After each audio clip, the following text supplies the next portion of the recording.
महोबा पहुंचे। तंबू कीर्ति सागर के पास लगा दिया। एक पलंग पर उदल को लिटा दिया। राजा परिमाल के दरबार में जाकर प्रणाम किया। काबुल के घोड़े कहाँ हैं पूछने पर देवा ने कहा, सागर के पास जाकर देख लो। राजा तुरंत सागर के पास पहुंचे।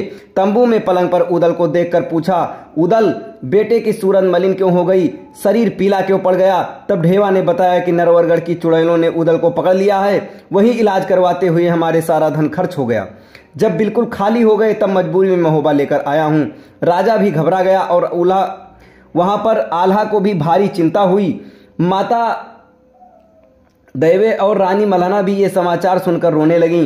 तब रानी सुनवा मछला ने ढेवा से कारण पूछा। चुड़ैलों वाली बात सुनकर मछला बोली, उदल को मेरे पास बुलवाओ। उदल को पालकी में सुनवा के महल में पहुंचाया गया।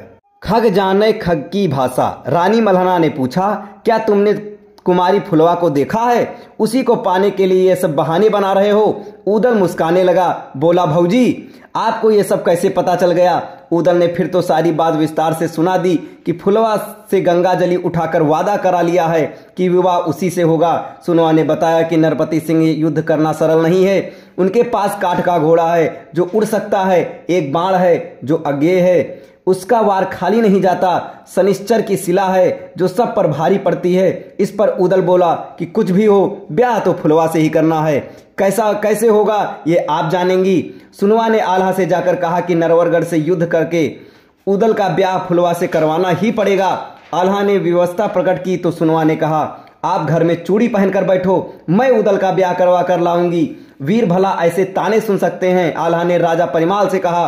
राजा ने भी उदल को समझाने का प्रयास किया, परंतु उदल को तो फुलवा की रट लगी थी।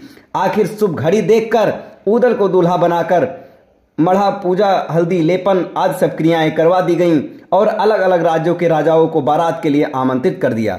अब इसके आगे क्या हुआ आपको अगले वीडियो में बताया जाएगा। तब तक हमारे साथ बने रहें। धन्यवाद।